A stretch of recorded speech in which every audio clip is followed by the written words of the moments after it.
I don't imagine my life without DACA because I'm so used to it. A program for immigrant students in the spotlight and maybe on the chopping block.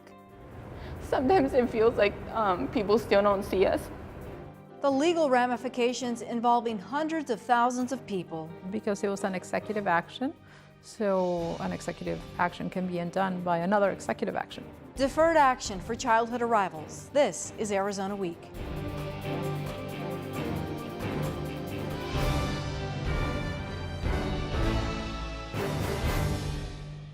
Hello and thanks for joining us. Deferred Action for Childhood Arrivals, a program known as DACA. It's on the hearts and minds of many people this week. In just a few days, on September 5th, the program is due to expire or it could continue. It will be up to the president to decide. Here's a look at how it came to be.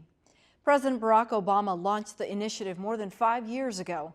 In June of 2012, the program began taking applicants. To date, more than 800,000 students have applied and been approved. In Arizona, there are about 28,000. The number of DACA students in Arizona among the largest populations in the country. Now, in order to qualify for DACA, students must meet the following requirements when applying. Be under the age of 31 in June of 2012, came to the U.S. before turning 16, lived continuously in the U.S. since 2007, be physically present in the U.S. in June of 2012, and have no lawful status.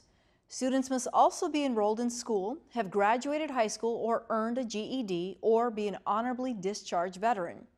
DACA applicants cannot have a criminal background to include a felony or multiple or serious misdemeanors or pose a threat to public safety.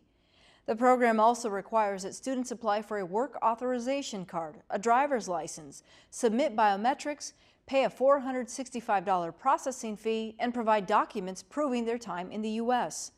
Students must reapply for the program every 2 years and are considered safe from deportation once DACA status is established. On today's program, you'll hear from 3 DACA recipients. The first is Guillermo Huerta, a student at the University of Arizona, a graduate of Sabino High School. Guillermo has been in the U.S. since the age of 5, and he remembers his mom telling him how to respond if questioned about his status in the U.S. She told me when I was 9, if anyone asks, you're a dual citizen. You don't explain that we live by ourselves. Say that we live with my boyfriend. And it was until high school where things were kind of like clicking for me because all the college stuff was like, oh, you need a social security number. Oh, you need this. I'm like, I don't have one. My mom said I can't get one. And then tying that with what was going on in the news with like the DREAM Act in like 2009, 2010-ish. It was like, that's me right there, that's my situation. And then what made me like really conscious about that was when SB 1070 was announced.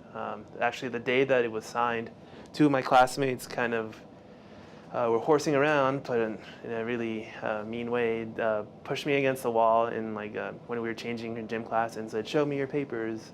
Like no one at that point knew about my status, so they were only joking, but that set off an alarm in my head, and ever since then I've been conscious about it. You applied for DACA then when you were in high school? We waited a year because I said that we would go back and forth every once in a while to visit family. We were scared that might disqualify me and I'd be reporting myself to USCIS. But after some consulting with some lawyers, we decided let's go for it, and we applied in summer 2013, and I got my first permit October 2013. Did you feel relieved, like you suddenly didn't have to live in the shadows, or you didn't have paperwork and things that protected you? February 2013, that it was PEMA announced that people with DACA could pay in-state tuition because of a campaign led by Scholarships AZ, but it wasn't until fall 2013 that I actually started paying in-state tuition because I didn't know about it until then. So you've used in-state tuition at PEMA and now at the U of A. Yeah. That's how you've been able to afford it, because of in-state tuition. But what happens if DACA changes and you no longer have in-state tuition? Can you afford to be here? No, not even close. I think the difference would be at least $20,000. There's no way I can afford that. I can barely afford it as it is right now because I'm on a payment plan. I get some scholarships here and there, and it's mostly the support of my mom, who's like working like about 55 to 65 hours a week so that she can get overtime so she can help me pay. Even right now, in-state tuition is fairly expensive. How are you able to afford it? My mom. I was lucky this semester. I got a scholarship from the Snow, Carpio and Weekly law firm. They had a video scholarship which covered a little bit less than half of my tuition for the semester, and then I'm currently waiting to hear on another scholarship that would cover like $5,000. If DACA changes and goes away, you become technically an undocumented person in the United States. Yep. Have you thought about that? I mean, what is your contingency plan? There's no like real contingency on my part, except for like some of the work that we've done is like pressuring the University of Arizona to their administration to say, okay, if DACA goes away, then people who are currently enrolled will still keep their in-state tuition status. We want them to do like a private scholarship or something of that would help us. But there's no like clear direction that I can think of for me personally, except probably having to drop out. If you're considered undocumented and perhaps you have a run-in with law enforcement, you could be deported to Mexico.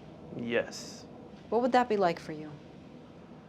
I'm lucky that I have family in Nogales, and Hermosillo is only a couple of hours south of Nogales. So I just, if I made it to Nogales, I'd be able to go with my family. And I'd probably not be okay, but the support of my family would definitely help me because that would be a really tough time. Would you make the effort to come back? That's a good question. Something my mom and I have talked about. When on Sunday I was freaking out that DACA's going to go away. I'm not going to be able to finish my degree here at the U of A. She said, well, why don't you just go back and study there? We talked for years. That was going to be like Plan Z, where things just didn't work out. I could get a scholarship over there. But the transition, like the different standards of education, having to do everything exclusively in Spanish, even though most of my education is in English, would just like be too tough. So I'd probably have to find some way to come back. There are many cases like Guillermo's. Patricia Mejia is an immigration attorney who counsels immigrants. This week, she's prepared an email to send to her clients as soon as the president makes a decision about the DACA program.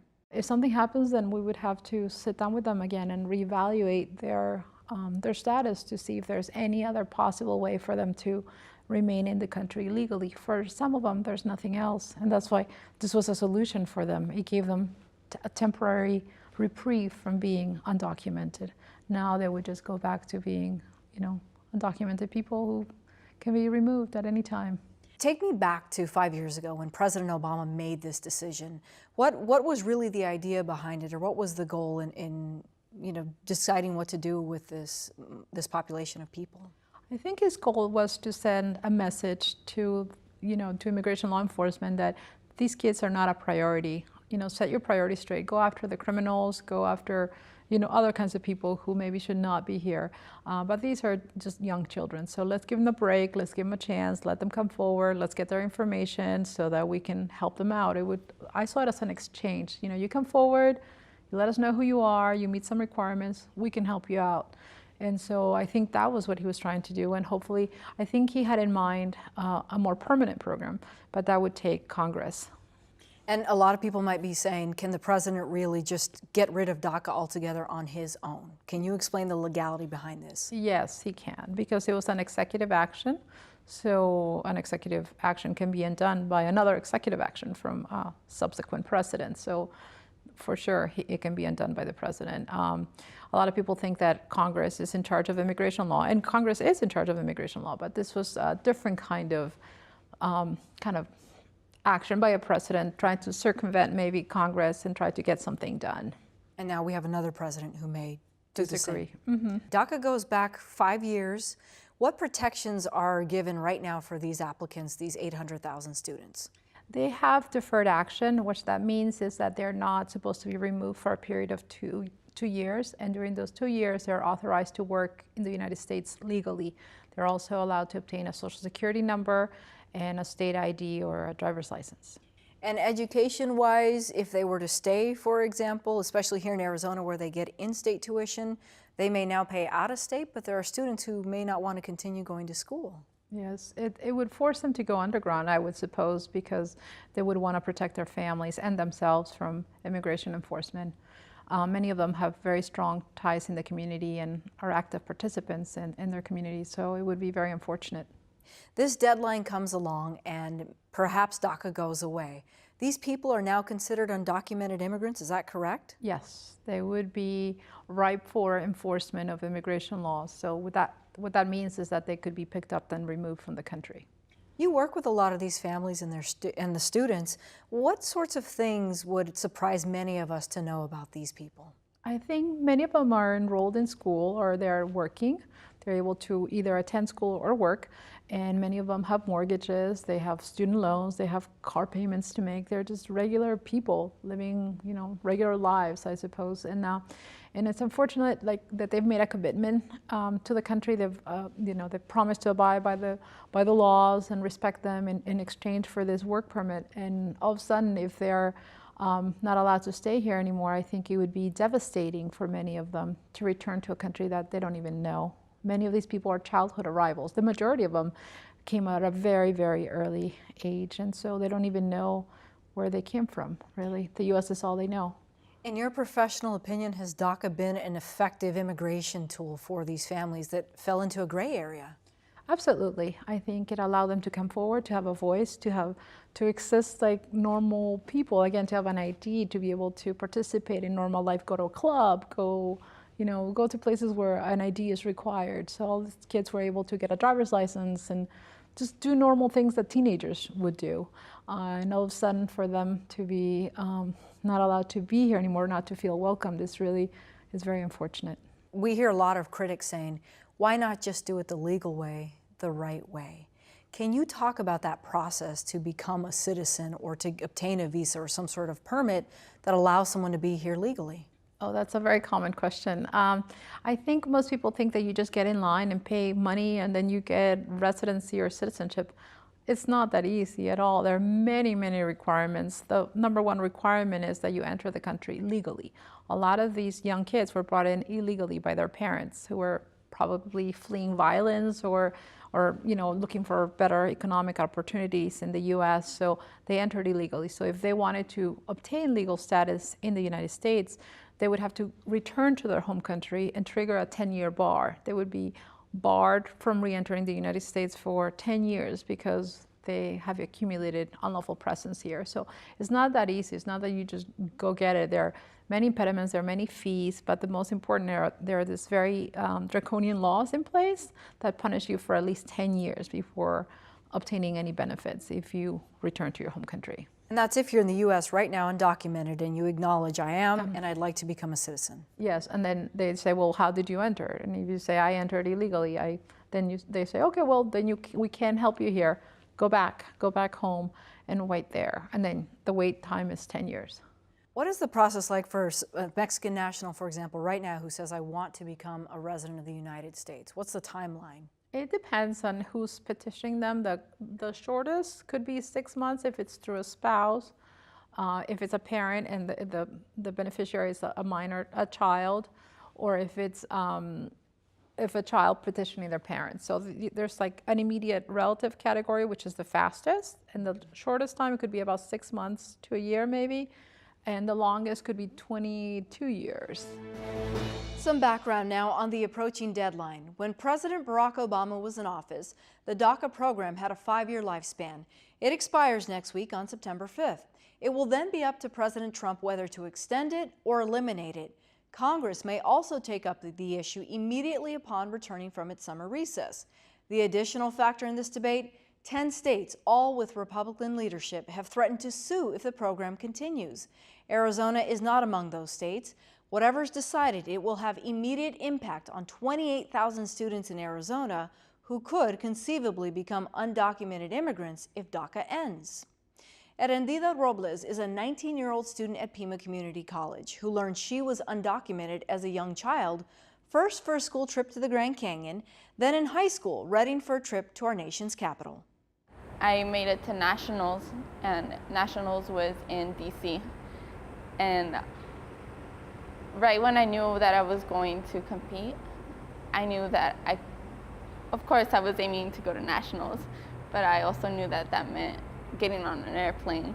And then that's when I don't know that process, I don't know if I can. And she was accepted, a program that's changed her life. I applied to DACA. I received DACA, and it was like such a relief.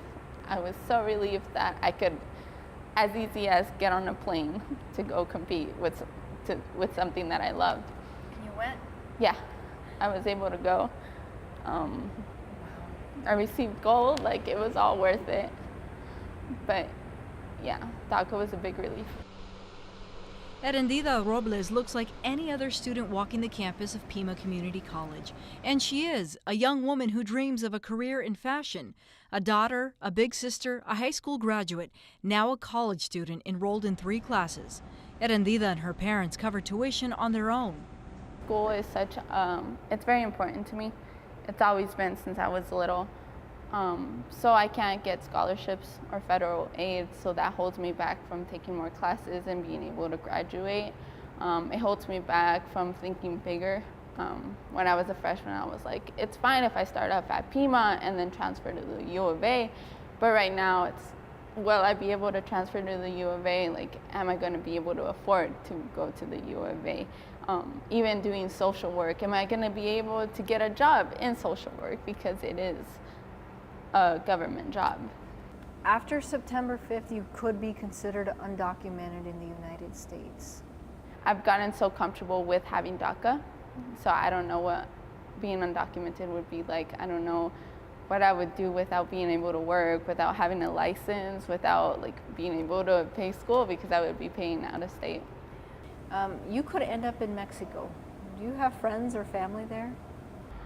We have distant family. I have no life in Mexico whatsoever. I don't know what it's like to live in Mexico. Even when I did have my visa and I was able to go over, I would go for dentist appointments, or I would just go and be with my grandma at her house. I don't know what it's like to be in Mexico. I can't even, like at this point, I can't speak fluent Spanish. So it would be a big change. Do you resent your parents? Do you blame them at all for putting you in this position? Oh no. I know they did it for my well-being. Of course it's hard, but I mean, everything good is hard, right? I'm very thankful for them that they made that decision. Their life here in the U.S. is what Erendida knows. Her sisters, ages 6 and 15, are citizens. Their parents are not.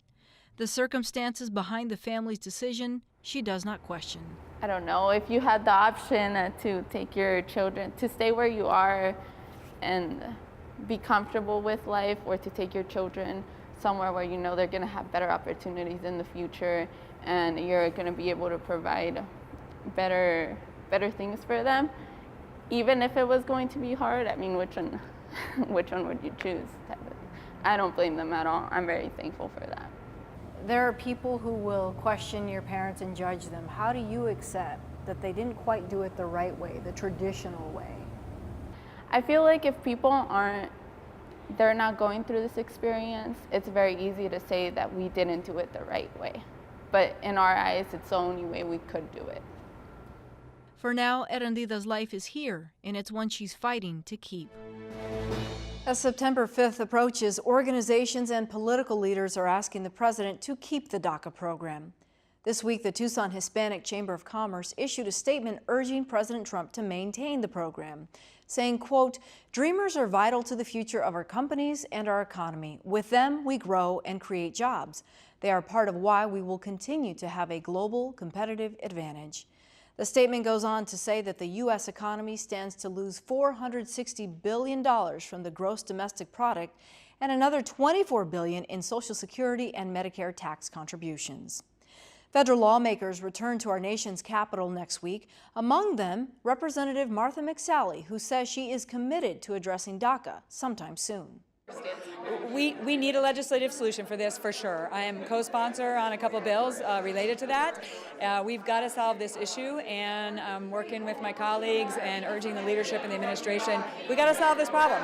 These kids, regardless of how you feel about how this happened, and again, the way the last administration did it, these kids have come forward, given their biometric information to the government, gone through background checks, getting an education, serving the military, and all sorts of other elements, and there needs to be some certainty and a path forward for that, but it has to be a legislative solution. So I address this in hearings, I'm co-sponsors on the bill, and we're going to continue to advocate to solve the issue.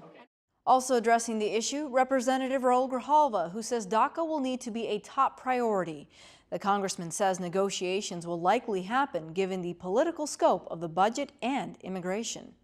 Anything that is done to dismantle DACA at this point is going to have reverberations across this country. It's not just, it's not a little thing. It's very, very big, and the public, close to 70%, want DACA to be made permanent. So you have public opinion, you have public will, you have a legislative route, and then you're waiting on this man in the White House to make a decision. And based on the decisions he's made around the issue of immigration, we're preparing for the worst, to be honest with you. And our Republican colleagues, they need to step up as well. They, if there has ever been an issue around immigration that is not, should not be as divisive or seen as politically dangerous, this is it. In Arizona, DACA students receive in-state tuition. For many, it's significant, saving thousands of dollars in education cost. That's how Jaime Tadeo has been able to afford taking classes at Pima Community College. This semester, though, things are different. We begin his story at the beginning of his arrival to the U.S. at the DeConcini Port of Entry in Nogales. We crossed, they told us, just be quiet. You have to say you're U.S. citizens. If they ask, you have to keep quiet. They changed my clothes. It was really dark. The drive was the longest drive that I've ever been, especially I didn't know who I was with. I got here and suddenly I realized that my mom wasn't behind me. It was days since I would see her, and I didn't know. And it was just really traumatic for me knowing that I didn't know what was going to happen to my mom, because at the time I didn't know what was going on. For the last 15 years, this Mexican national has called Tucson home. He graduated from Sunnyside High School and has taken courses at Pima Community College. He's close to graduating, but is putting his education on hold. Well, the reason why I dropped out was because it's been speculating that DACA was going to terminate September 5th, or the deadline is September 5th. And I don't want to take a chance of enrolling and then suddenly, take that opportunity to go back to school or stay in school taken away from me, especially since if I'm not going to have DACA anymore, well, I'm not going to have in-state tuition. He has 4 brothers. 2 are U.S. citizens. The others are not. My older 2 brothers, we all came undocumented because my parents brought us. So we qualified under the DACA program. Tell me about your parents. Well, my parents, they migrated here about 15 years ago. Especially about my dad, I want to talk about my dad. He was detained about 5 years ago. He was racially profiled, and he was sent to Florence for like about a month. And now he's in proceedings of being deported, but his case is frozen.